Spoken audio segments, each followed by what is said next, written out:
So if you've been to a powwow, you may have seen a piece of metal shaped this way, some men wearing that. It may be just one, or it may be several stacked, and we typically call that a gorget, which is a French word, and that's because we got that metal from the French and from the English when we were trading with them.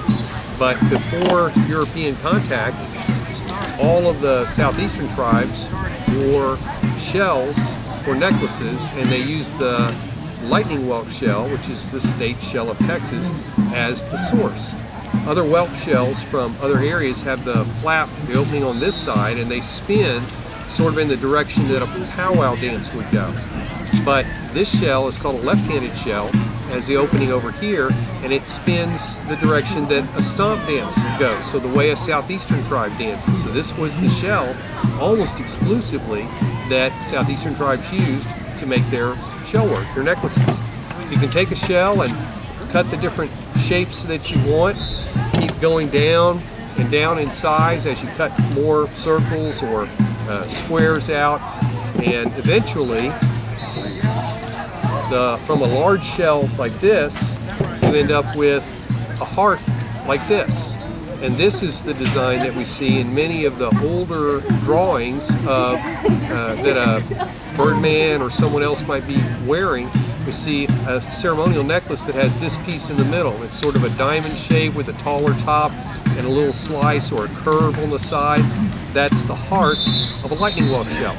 That is the center, and then that tall spine, you sand that down and split it and drill it, and that makes the beads that go around the outside of the necklace. So we found old necklaces that had this centerpiece with varying lengths for the spine, and then the whelk shell beads all the way around the outside. So that's one of the ways that our ancestors used the lightning whelk shell. Typically, or most frequently, it was in a circular form. So you cut a blank as you're cutting around that initial shell, and then carve a design so that it's actually got some depth to it into the blank.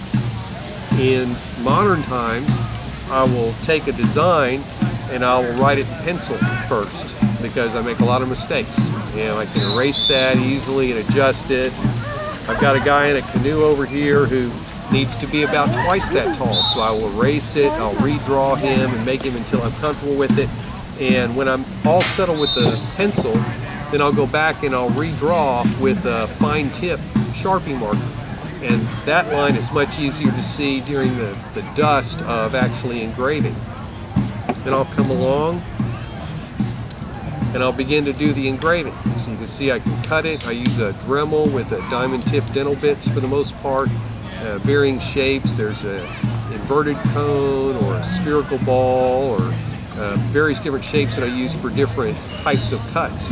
And I'll begin to cut away where those magic marker or that Sharpie line is. When that whole process is finished, then I'll clean that off with rubbing alcohol to get rid of the scrap that's left of the Sharpie marker. And then I'll coat the entire surface with ink and let the ink dry overnight. The ink will go down into all the depressed areas. And this is one that last night I had it coated with ink, all right?